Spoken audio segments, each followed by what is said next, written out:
Hello everyone, कसे आहात सगळे? आय होप तुम्ही सर्वजण खुश असाल आणि असायलाच हवं. लास्ट टाईम आपल्या ठरल्याप्रमाणे, तुम्ही सांगितल्याप्रमाणे तुमच्या स्पेशल डिमांडवर मी पुन्हा एकदा घेऊन आली आहे तुमचा माझ्या आवडीचा विषय, की ॲक्टिंग इंडस्ट्रीमध्ये या फील्डमध्ये माझी एंट्री कशी झाली, सुरुवात कशी झाली, कसं मला वाटलं की मी या क्षेत्रात काम केलं पाहिजे, किती दिवस लागले मला या सगळ्या प्रोसेसमध्ये जायला, मला कोणाची मदत झाली, किती अडथळे आले, ह्या सगळ्या गोष्टी मी आज तुमच्यासोबत शेअर करणार आहे. तर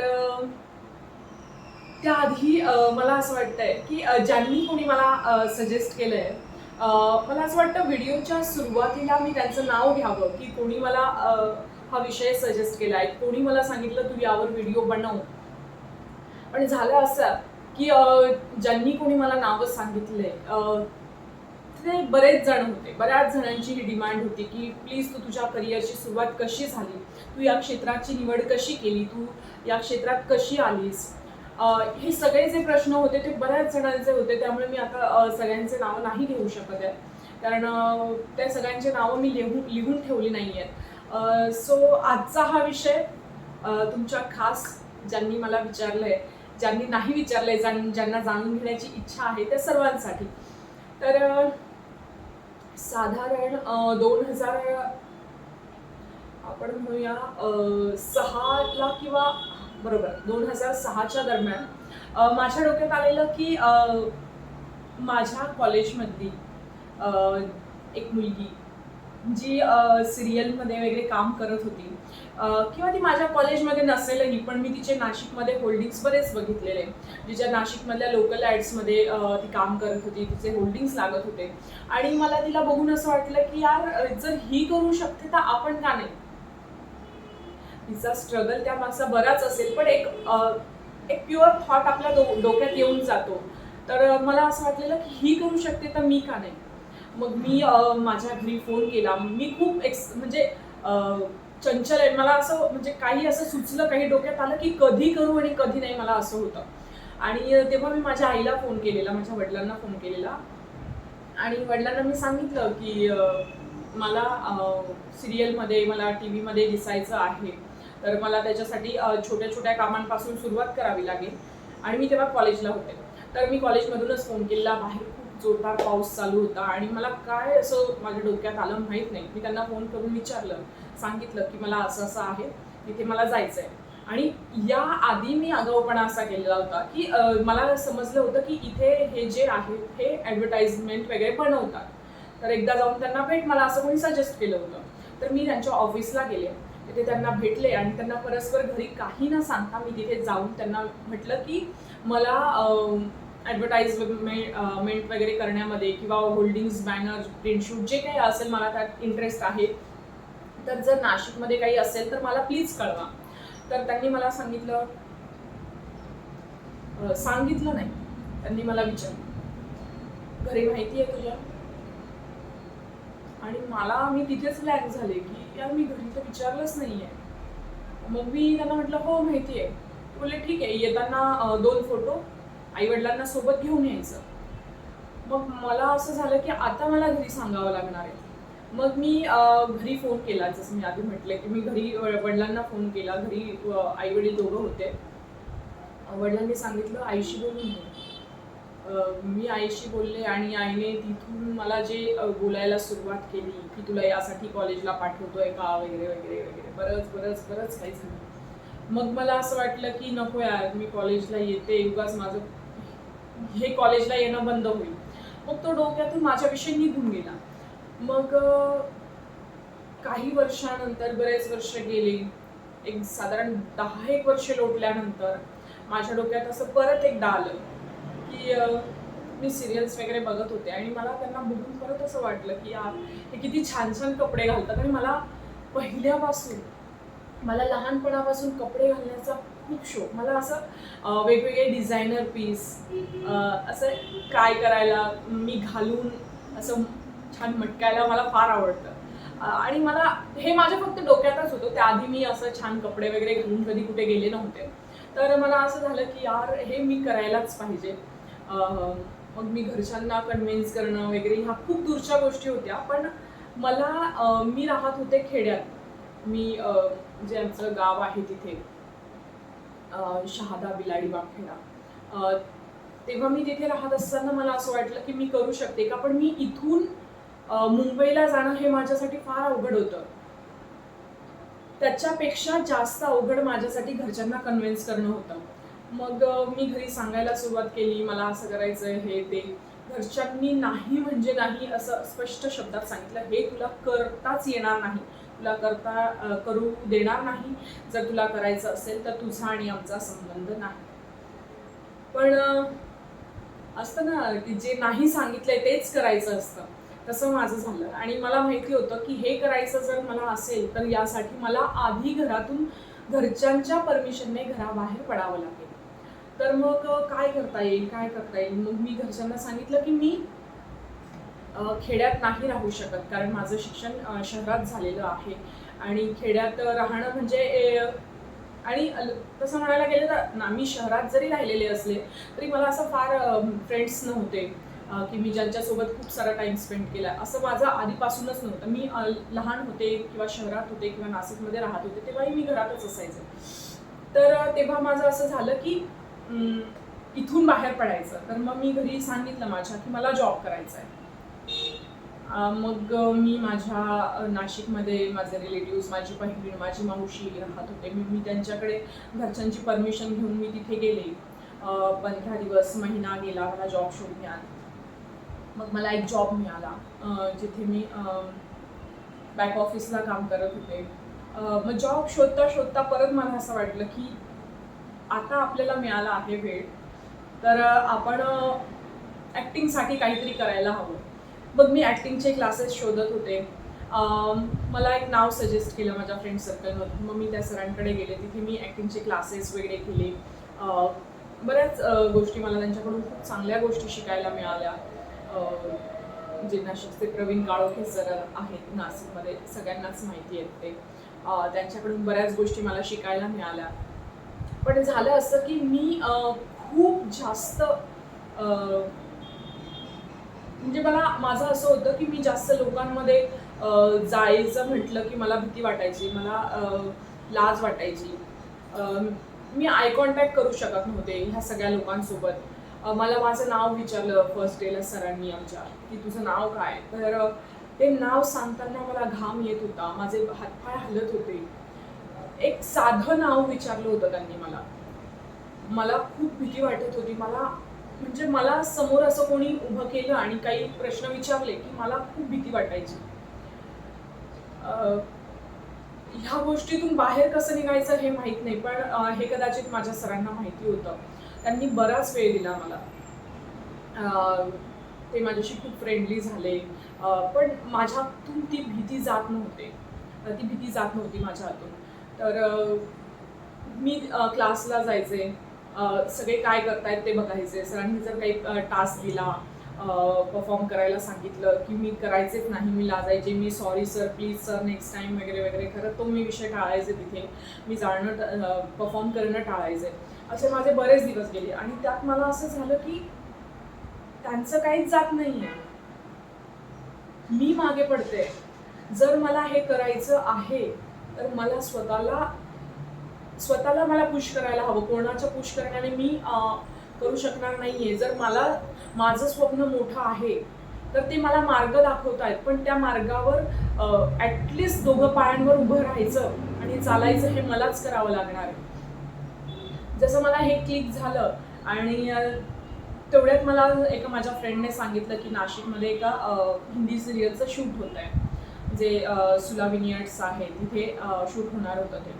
तर मला सांगितलं होतं 7-8 दिवसाचं काम आहे असं. आणि तिथे मी गेले तेव्हा शूट करताना मला फार मजा आली. ॲक्च्युली मला फक्त पासिंग करायचं होतं. म्हणजे जिथे ॲक्टर्स असणार आहेत त्यांच्या ते सपोज हॉटेलमध्ये बसलेले असतील तर त्यांच्या बॅक साईडने पासिंग द्यायचं. किंवा जे तिथे कुठे रस्त्यात उभे असतील ते गप्पा मारायच्या. बस मी फक्त फ्रेममध्ये दिसणार होते. एवढंच माझं काम होतं. तरी त्या गोष्टीत मला खूप आनंद मिळत होता. मला खूप छान वाटत होतं ते. एक पुन्हा एकदा मला आतून बूस्टर मिळालं, की नाही आता मी काहीतरी केलं पाहिजे स्वतःसाठी. मग मी हळू-हळू इन्व्हॉल्व व्हायला लागले. क्लासमध्ये जे टास्क होते त्यात करून बघणं. मी माझ्यासाठी करत होते. मला माहिती आहे ते चांगले दिसत नव्हते. कारण मी इतकी काही करायचं म्हटलं, की मी खूप जास्त कॉन्शियस व्हायचे. परफॉर्म करायचंय, कोणासमोर उभं राहायचंय, मग मी चांगली दिसते ना, या गोष्टीकडे माझं फार लक्ष जायचं. मी चांगली दिसते ना, मी चांगली करते ना, माझे एक्सप्रेशन चांगले दिसतायत ना, जे दिसत बिलकुल नव्हते. त्यामुळे कदाचित किंवा मी स्वतःला बघितलंच नव्हतं अशा तसं काही करून. आणि मला असं अजून एक समजलेलं सरांकडून. सरांनी सांगितलेलं, की तुम्ही परफॉर्म करताना मिररमध्ये बघून करा. आणि जेव्हा मी घरी आल्यानंतर मी परफॉर्म केलं मिररमध्ये बघून, तर तेव्हा मला असं जाणवलं, की मला लोकांची भीती नाहीये. मी लोकांना नंतर घाबरते, पहिले मी स्वतःला. कारण मी स्वतःला मिररमध्ये बघून सुद्धा मी परफॉर्म करू शकत नव्हते. जेव्हा आय कॉन्टॅक्ट करायचे मी मिररमध्ये, तेव्हा मलाच लाज वाटायची, मलाच भीती वाटायची, कसली माहीत नाही. आणि मग मी विचार केला, की मला जर भीती काढायची आहे, तर मला रोज स्वतःला ॲटलिस्ट 10 मिनिट स्वतःला आरशात बघून, स्वतःच्या डोळ्यात बघून बोलायचंय.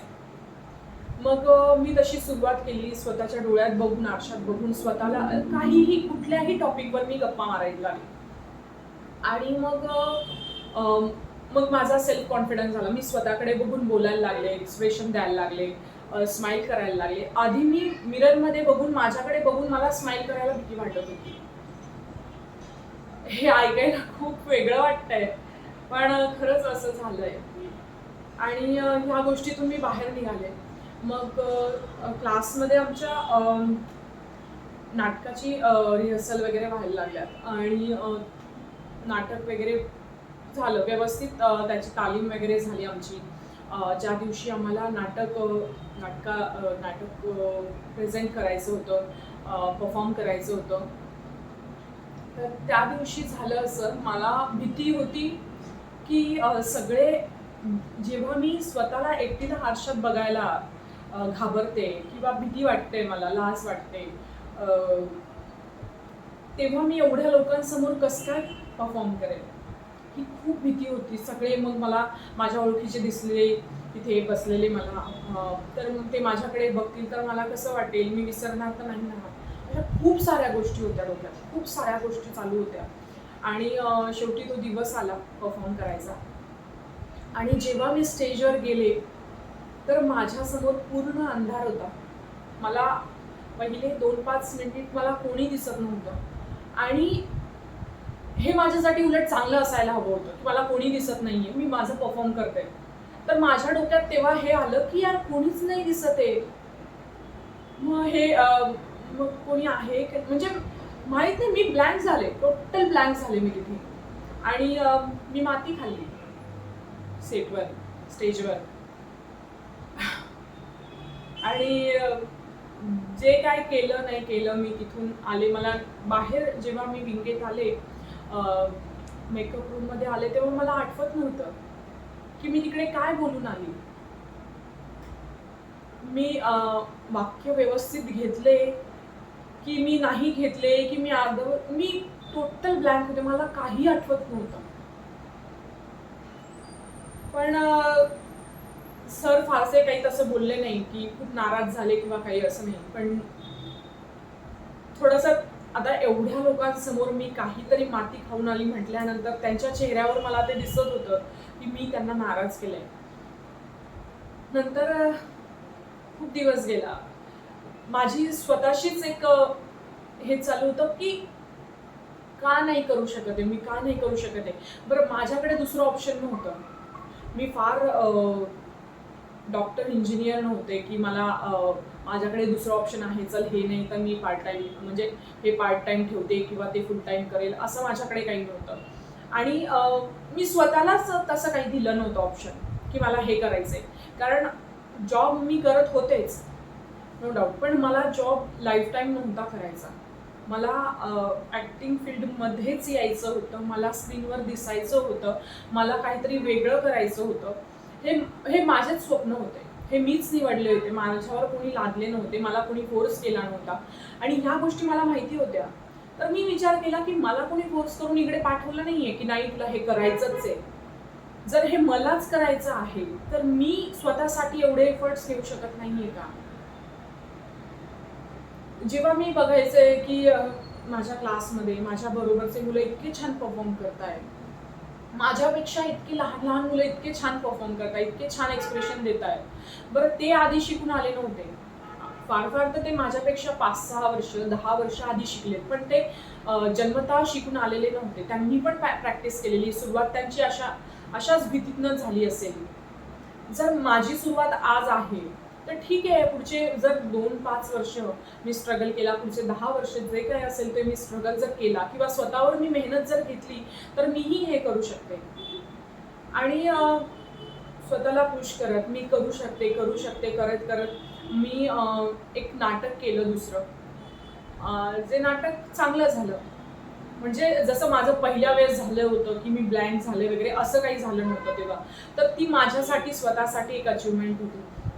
मी किती पर्सेंट चांगलं काम केलं हे नाही, पण मी तिथे घाबरली नाही. मी मागच्या वेळेस जसं माझ्यासोबत झालं होतं तसं माझ्यासोबत काही न घडता मी चांगलं परफॉर्म करून आली. मी माझे सगळे डायलॉग न विसरता घेतले. यातच मी खुश होते की हां, मी पहिल्यापेक्षा एक पायरी वर आले. हे माझ्यासाठी खूप मोठी गोष्ट होती. आणि जी कधीतरी नाव सांगायला घाबरणारी आज सगळ्यांसमोर परफॉर्म करून आली आहे, ही माझ्यासाठी खूप मोठी अचिव्हमेंट होती. त्यानंतर मग नाशिकमध्ये हळूहळू मला छोटे छोटे ॲडव्हर्टाईज वगैरे यायला लागल्या. मग मला एक कॉन्फिडन्स, जसं जसं आपण एक एक पायरी वर चढत जातो तसं ऑटोमॅटिक आपल्यात एक कॉन्फिडन्स येत जातो. तर मला हळूहळू कॉन्फिडन्स यायला लागला. मग मला असं वाटलं की आपण करू शकतो. आपल्याला अजून जी आपण मेहनत करतोय ती अजून वाढवावी लागणार आहे. आपल्याला अजून कष्ट घ्यावे लागणार आहे. आणि माझं झालेलं असं की घरात लहानपणापासून माझे आई-वडील माझ्याशी आमच्या भाषेत बोलायचे. तर छोट्या छोट्या गोष्टी पण त्या खूप बोलताना आपल्या भाषेवर दिसतात की आपली भाषा ही शुद्ध मराठी नसून कुठला तरी टच आहे त्याला. तर माझे आई-वडील आमच्याशी भावा-बहिणींशी आमच्याच भाषेत बोलत होते. त्यामुळे ते भाषेत कुठेतरी ती आपली जी मातृभाषा आहे ती यात डोकवत होती, हे जाणवत होतं. त्यामुळे मला सर नेहमी म्हणायचे, "तुझं सगळं चांगलं आहे, पण तू तोंड उघडलंस की माती करते." तर मला वाटलं की मग ह्या गोष्टीसाठी का मी मागे राहू? मला माझी भाषा सुधारायची. मला भाषेवर काम करायचंय. भाषेवर काय काम करायचं? कसं काम करायचं? शिकले तर मी मराठी मीडियममध्येच आहे. मग तिथे तर मराठी बोलतात. मला आजपर्यंत कोणी बोललं नाही की तुझी मराठी अ, शुद्ध नाहीये, तुझे शब्द उच्चार स्पष्ट नाहीये. जे आजही नाहीये माझे, पण तेव्हा जरा अतिच होतं. तर मला असं वाटलं की काय करता येईल, काय करता येईल? मग मी सरांना विचारलं. मग मी अजून माझे जे सोबत होते क्लासला फ्रेंड्स वगैरे, त्यांना विचारलं की काय करता येईल? तर मला त्यांच्याकडून असं समजलं की संस्कृत श्लोक म्हटले पाहिजे. त्याने आपले शब्द उच्चार स्पष्ट होतात. बाराखडी ही जोरजोरात म्हटली पाहिजे. ह्या गोष्टी मला समजल्या. मग मी तो प्रयत्न केला. मग मी वाचन वाढवलं. मराठी वाचनालयात जाऊन मी लायब्ररी जॉईन केली. रेग्युलर मी पुस्तक वाचणं, म्हणजे जे मी कधीच वाचले नव्हते ते माझ्या वाचनात मी म्हणजे ते माझ्या डेली रुटीनमध्ये मी ॲड केलं. डेली पुस्तक वाचन वगैरे. आणि मग बरेच म्हणजे जी मी 5% मराठी मला बोलता येत होती, तर त्यात माझ्या शब्दसाठ्यात बऱ्याच गोष्टी ॲड होत गेल्या. तर मला असं वाटायला लागलं की हो, खरोखर खूप शिकण्यासारखं आहे. अजूनही मला खूप शिकण्याची गरज आहे. मला असं वाटलं होतं की आता मी नाशिकमध्ये मला जे काही थोडंफार काम मिळालंय त्यावर मी छान आता मी करू शकते इतर ठिकाणी कामही. पण नाही, मला कळलं की मी अजून खूप पाण्यात आहे. मला खूप मेहनत घ्यायची गरज आहे. मग मी माझं प्रत्येक गोष्टीत मी लक्ष दिलं, काम करायला सुरुवात केली. पण मग नंतर मला पैशांची अडचण व्हायला लागली आणि त्यासाठी मी ऑडिशन द्यायला माझं म्हणजे काम असं चालूच होतं, की ऑडिशन मी पहिल्या ऑडिशनमध्ये मला कोणी सिलेक्ट करणार नाही आहे. ऑडिशनची भीती जर मला घालवायची आहे, तर मला असे माहीत नाही किती ऑडिशन द्यावे लागतील.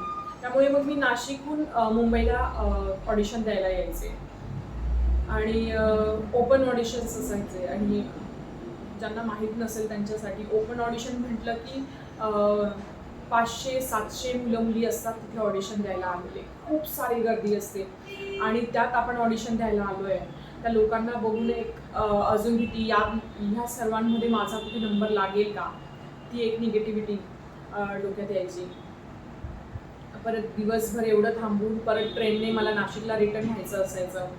ती एक घाई असायची की घरी व्यवस्थित कारण राहण्यासाठी सोय नाही मुंबईमध्ये, तर कुठे थांबायचं, रिटर्न आजच निघायचं, इतक्या वाजेची लास्ट ट्रेन आहे तोपर्यंत मी स्टेशनवर पोहोचले पाहिजे.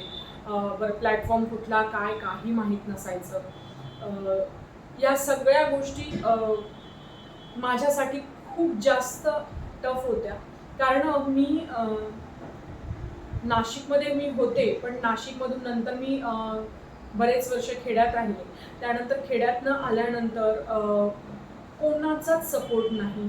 कसं जायचं, काय करायचं, कोणाला विचारायचं, काही माहीत नव्हतं. फक्त कोणाला ऑडिशनचा ॲड्रेस यायचा, मग 4 जणांना फोन करून विचारायचं की माहिती आहे का, कसं जावं लागेल काय. पण फेस त्या गोष्टी मला एकटीलाच करायच्या असायच्या.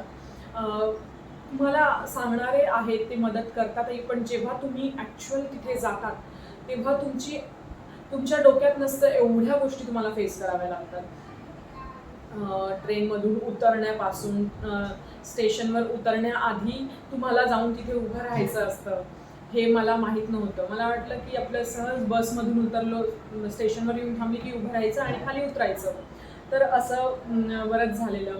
आणि जेव्हा मला दादरला उतरायचं असायचं, मी दादरसाठी उठायचे, तर मला कळायचं की दादर तर निघून गेलं आहे. कारण तिथून डब्यात त्या एवढी गर्दी असायचे की त्यांना बाहेर साईडला करून पुढे पोहोचेपर्यंत ते स्टेशन गेलेलं असायचं. मग पुढचे 2 स्टेशन येतात तेव्हा मी कुठे उतरलेली असायचे. परत मी रिटर्न दादरला, मग परत दादरहून मला जिथे लोकेशन आहे माझं अंधेरीमध्ये ऑडिशन वगैरे जिथे असतील माझे तिथे जायचं. तर ह्या सगळ्या गोष्टीतून आज आठवते तर मला खूप छान वाटतं. पण तेव्हा ते खूप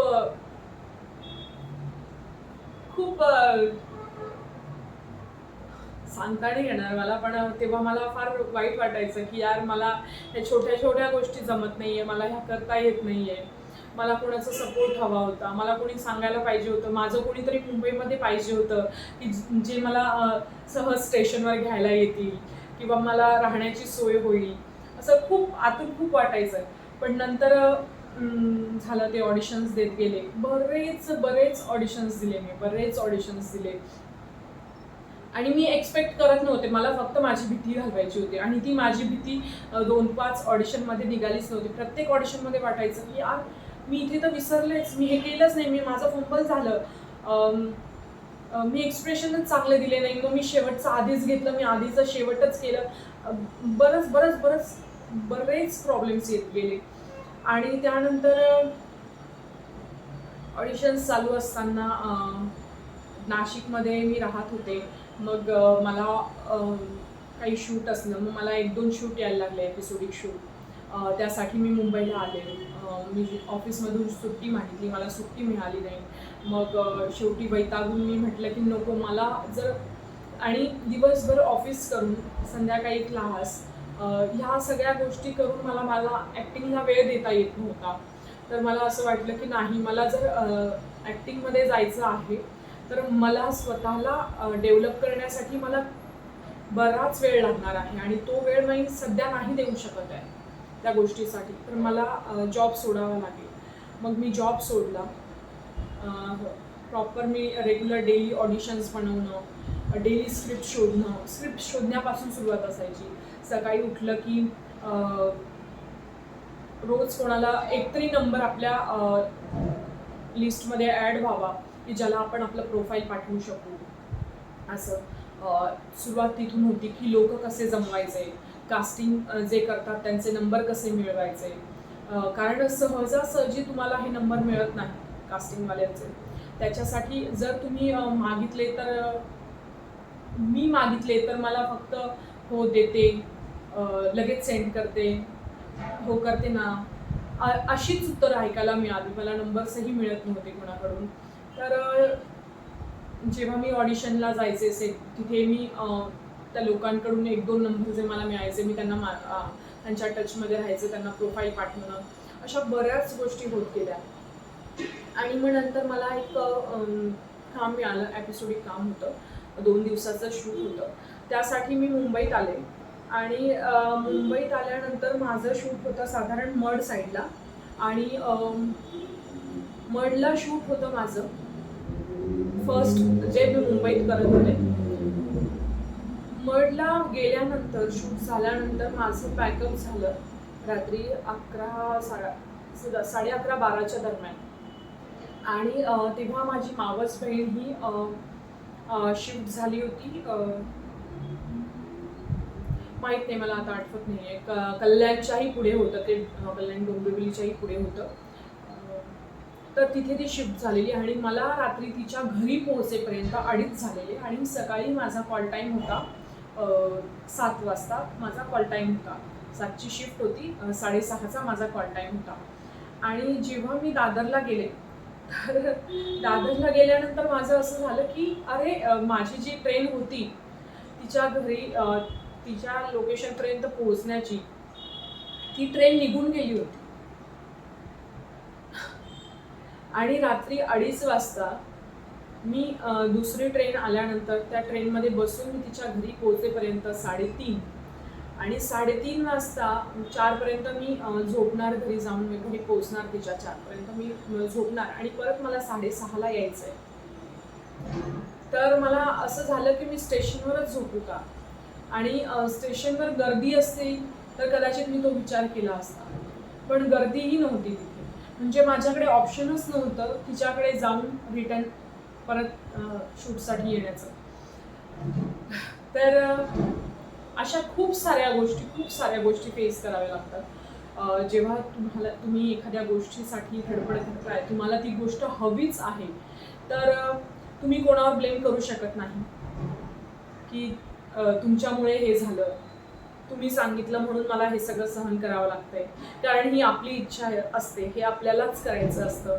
त्यामुळे कुठे वाईट वाटलं तर ह्या गोष्टीचं चांगलंही असतं की चला आजच्या दिवसातून मला एवढं शिकायला मिळालं, तर आता पुढच्या वेळेस मी कसं केलं पाहिजे, काय केलं पाहिजे, काय नाही केलं पाहिजे.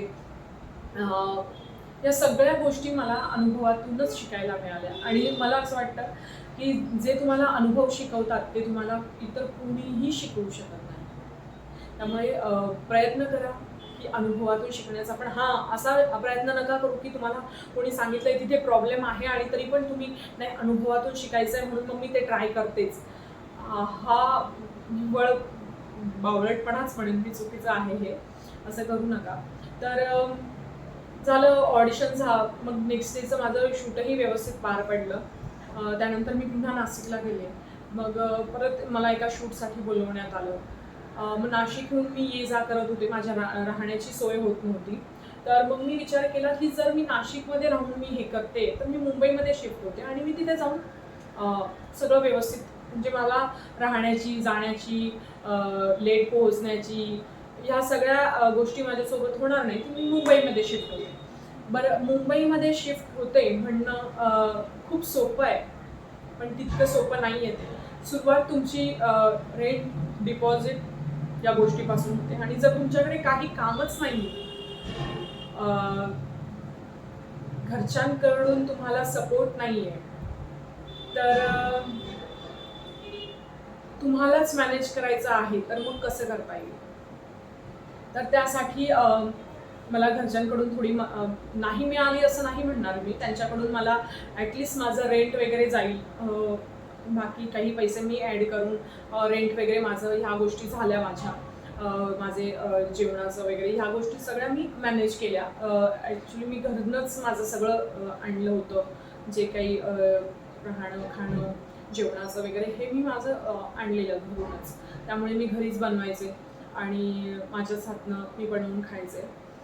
बाहेर टिफिन किंवा बाहेर वडा हे ह्या गोष्टींचं मला आधीपासूनच मुळात आवड नव्हती बाहेरचं खाण्याची. त्यामुळे माझ्यासाठी ते खूपच चांगलं झालं. अ, आणि हे सगळं करताना मी मुंबईमध्ये जसं शिफ्ट व्हायचं ठरवलं, तसं तिसऱ्या दिवशी आल्यानंतर बरं मुंबईमध्ये शिफ्ट व्हायचं किंवा ॲक्टिंगमध्ये यायचं अ, हे खूप खूप खूप खूप अवघड गोष्ट होती माझ्यासाठी. आणि ह्या सगळ्यातून मी आले, मुंबईला शिफ्ट झाले, घरच्यांना कन्व्हिन्स केलं. खूप जास्त कन्व्हिन्स करण्यामध्ये माझा वेळ गेला. खूप जास्त वेळ गेला घरच्यांना कन्व्हिन्स करण्यामध्ये. त्यांना बिलकुल असं आवडत नव्हतं की मी मुंबईमध्ये एकटी राहावं. कारण मुंबईमध्ये आमचं कोणीही नव्हतं. आणि मुंबईमध्ये शिफ्ट झाले मी. त्यानंतर मी ऑडिशन लगेच दुसऱ्याच दिवसापासून मी ऑडिशन द्यायला सुरुवात केली. आणि पहिल्यांदा मी गेले एका प्रोडक्शन हाऊसला. तिथे गेल्यानंतर मी ऑडिशन दिलं लीडसाठी. आणि माझे जसं मी म्हटलं शब्द उच्चार माझे स्पष्ट नव्हते, माझी भाषा नीट नव्हती, मराठी भाषा नीट नव्हती माझी. त्यामुळे मला तरी माझे प्रयत्न चालूच होते. कारण मला असं वाटलं की ठीक आहे, ह्याच्यात नाही झालं तर ज्यांना माझा जो शब्द उच्चार माझी जी भाषा आहे जसं त्यांना जर तशी रिक्वायरमेंट असेल तर होईल. किंवा जसं मी आजपर्यंत शिकत आलेले आहेत प्रत्येक गोष्टीतून तसं शिकेन. प्रयत्न तर चालूच होते माझे, मी कुठेच ते थांबवले नाही. तर मला अजून एक काम मिळालं. मग ते 1 दिवसाचं काम मी केलं. मला असं सिरियल्सचे 1-1, 2-2 दिवसाचे मी काम करत होते. तर मला कंटिन्यूमध्ये असं काम मिळालं. साधारण मला मुंबईला शिफ्ट झाल्यानंतर 1 महिन्यानंतर मला कॉल आला. तर त्या मला म्हटल्या की ऑडिशन तू लीडसाठी दिलं होतं, पण लीडचं आमचं कास्टिंग फायनल झालेलं आहे आणि तुला अजून बरंच काम करण्याची गरज आहे स्वतःवर. तर आमच्याकडे ज्युनियर आर्टिस्ट म्हणून आहे, तर तू जर मला वाटतं तू ते करावं असं. कारण तू सेटवर आल्यानंतर तुला कळेल की सेटवर लोक कसे वावरतात, कसे फिरतात, कसे बोलतात. तर आणि मलाही ती गोष्ट पटली की खरंच मी नाशिकमध्ये मी केलं आहे. पण नाशिकमध्ये तुम्ही काय काम केलंय, किती काम केलंय, त्यांच्यासाठी ते 0 असतं.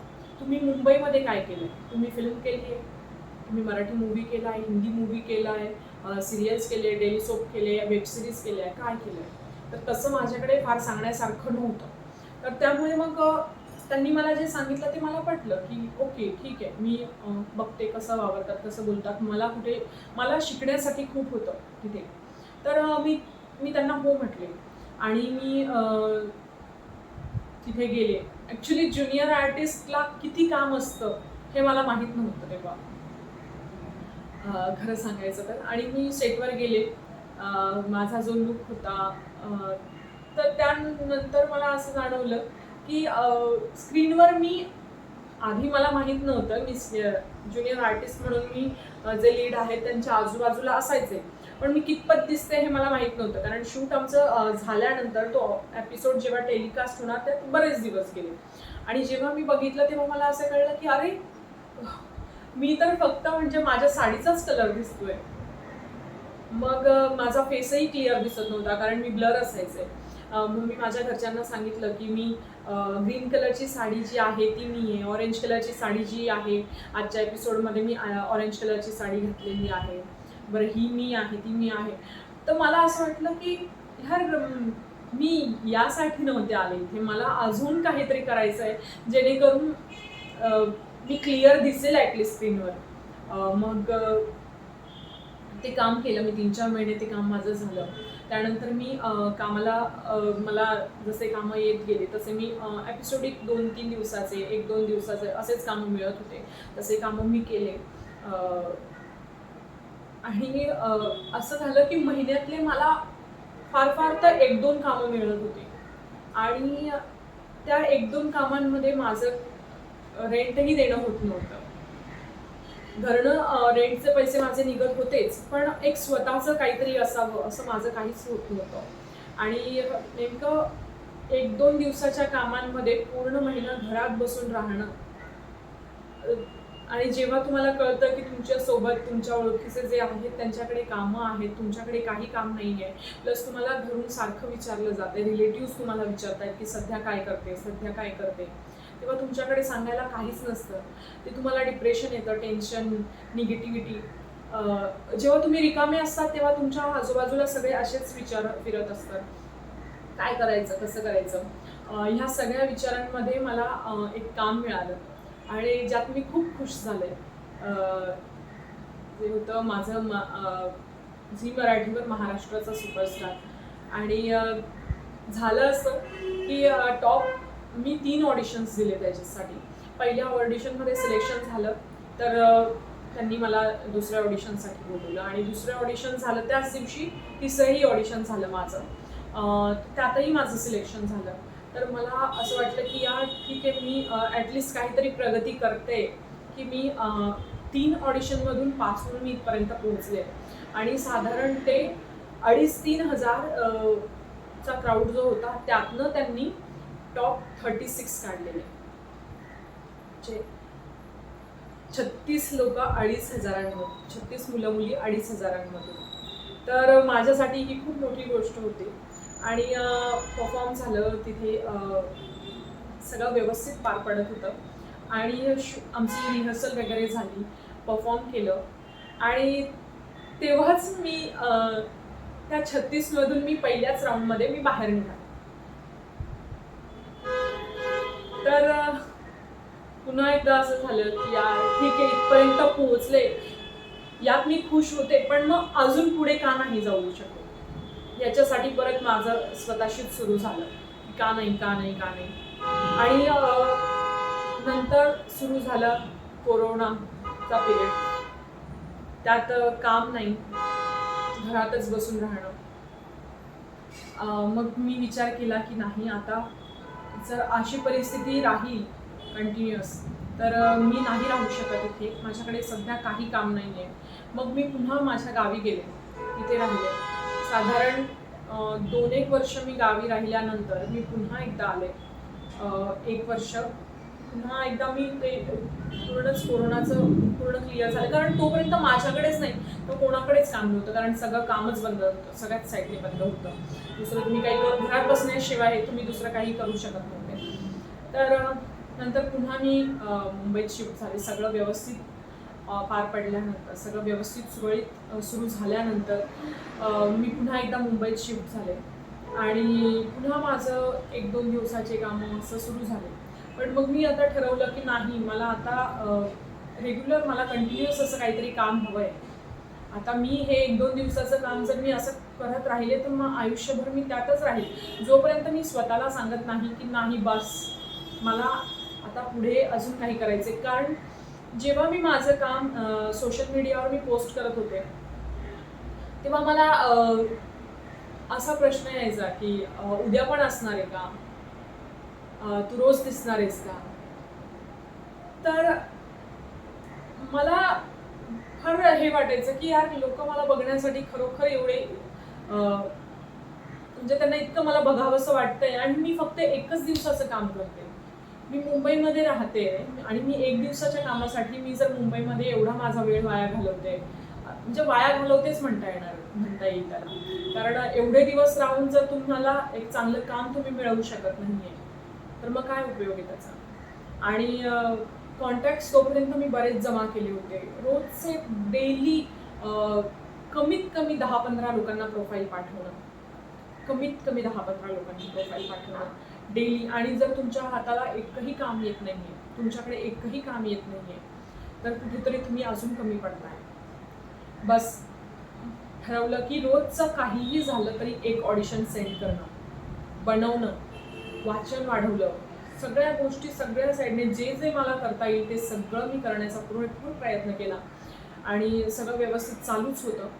मग कुठून तरी एक काम मला मिळालं आणि पुन्हा एकदा कामाला सुरुवात झाली. तर तिथे काही दिवस शूट झाल्यानंतर ते काम पुन्हा माझ्या हातून गेले. मी कमी पडले, माझा कॉन्फिडन्स कमी पडला किंवा इतर काही गोष्टी होत्या. माहित नाही. त्यात बरेच दिवस गेले. परत एकदा असं वाटायला लागलं की मी काही करू शकते की नाही करू शकत. मी मी परत जॉब दुसरा शोधावा का? मी डिरेक्शन डिपार्टमेंट जॉईन करावं का? कॉस्ट्युम एडी म्हणून जॉईन व्हावं का? कारण मला आता पैशांची गरज होती. मला मुंबईमध्ये सर्व्हाइव्ह करण्यासाठी तुम्हाला पैसे लागतात. कारण तुम्हाला तुमचं रेंट देणं आहे, परत तुमचं वर्ष पूर्ण होतंय, तुम्हाला डिपॉझिट वगैरे ह्या सगळ्या सगळ्या सगळ्या गोष्टी, ब्रोकरेज वगैरे ह्या सगळ्या गोष्टी असतात. तर खूप खूप म्हणजे मी सगळ्यांना जे जे माझ्या ओळखीचे मुंबईमध्ये ज्यांच्याशी माझी ओळख झालेली, मी त्यांना प्रत्येकाला फोन करून सांगत होते की ठीक आहे, ॲक्टिंगमध्ये नसेल पण रेग्युलर दुसरं काही काम असेल, प्रोडक्शन हाऊसमध्ये काही काम असेल तर तसं मला कळवा. प्रोडक्शन हाऊस सोडलं तर एखादी दुसरी कुठली कंपनी आहे ज्याचा ॲक्टिंग फील्डशी काही संबंध नाही अशी कंपनी असेल तर तिथेही मला काम चालेल, तिथेही माझी काम करण्याची तयारी आहे. मी सगळ्यांना फोन करून सांगत होते प्लीज काही काम असेल तर बघ, प्लीज काही काम असेल तर बघ. आणि मनात कुठेतरी असं वाटत होतं यार, म्हणजे हेच करायचं होतं तर मग मी नाशिकला जॉब का, तो जॉबच मी सोडायला नको होता, मग मी तो जॉब का सोडला? जर हे करायचं होतं, याला मी ॲक्टिंगला फुल टाईम द्यायला पाहिजे किंवा तेवढं मला काम करता आलं पाहिजे, तेवढ्या मला ओळखी बनवता आल्या पाहिजे. कारण तुम्हाला ओळख बनवणं गरजेचं आहे. त्या ओळखीने तुम्हाला कितपत काम मिळेल नाही मिळेल माहीत नाही, पण लोक तुम्हाला ओळखतील, लोकांना तुमचा स्वभाव कळेल, तुम्ही सेटवर कसे वावरतात, तुम्ही किती टँट्रम्स दाखवतात, ह्या सगळ्या गोष्टी बघितल्या जातात. जेव्हा तुम्हाला काम मिळतं तेव्हा सगळ्या गोष्टी बघितल्या जातात. तर ओळख तर माझी सगळ्या ठिकाणी झालेलीच, म्हणजे बऱ्यापैकी मी ऑडिशन पाठवून, प्रोफाईल पाठवून बरेच जण माझ्या ओळखीचे झालेले होते. पण कसं असतं, त्यांना चॅनल शेवटचा डिसिजन घेणारे जे असतात, हे कास्टिंगवाले त्यांना सजेस्ट करत असतात, प्रोफाईल त्यांच्यापर्यंत पोहोचवण्याचं काम करत असतात. पण चॅनलच्या हातात असतं, चॅनल बऱ्याच गोष्टी बघते, लूक जातोय का, एज, बऱ्याच गोष्टी असतात. त्यामुळे असं नाही म्हणू शकत की मी कमी पडत होते किंवा काय. कदाचित मी त्या लेवलला पोहोचलेही असेल, पण जर माझा लूक जात नाहीये तर ते मला घेऊ शकत नाही. जर मी त्या एजमध्ये बसत नाहीये, मी त्यांच्या वयाच्या अटीत बसत नाहीये, तरी माझं काम होत नाहीये. अशा बऱ्याच गोष्टी होत्या. आणि मग मी खूपच टेन्शनमध्ये होते की काय करायचं आता. मला मागे फिरून तर परत मला पहिल्यापासून असंच होतं माझं की चढेल तर एक पायरीवर चढेल, एक पायरी खाली उतरली तर ठीक आहे, पण दुसरी उतरायची वेळ नको यायला. तर विचार केला काय करता येईल, काय करता येईल. अचानक मला फोन आला की 7-8 दिवसाचं शूट आहे तर करशील का. आणि मी त्यांना हो सांगितलं. त्याच दिवशी रात्री मला शूटसाठी निघायचं होतं, जे मुंबईच्या बाहेर होतं शूट. त्यांना मी हो सांगितलं, पण त्यांचं प्रोडक्शनकडून ती जी स्क्रिप्ट होती, ती जी स्टोरी होती ती पोस्टपोन करण्यात आली चॅनलकडून. त्यामुळे ते शूट त्यांनी पेंडिंगवर ठेवलं होतं. त्यांनी मला डिसिजन देणं पेंडिंगवर ठेवलं होतं की अजून तरी चॅनलकडून तसं काही आलेलं नाही आहे, जेव्हा फायनल होईल तेव्हा आम्ही तुला कळवू. आणि परत मी टेन्शनमध्ये की यार जे पण काम माझ्या हातात येत आहे ते हातातून निघून जात आहे, का असं होतंय, काय काय केलं पाहिजे आता. सगळे देव आठवायला लागले होते मला.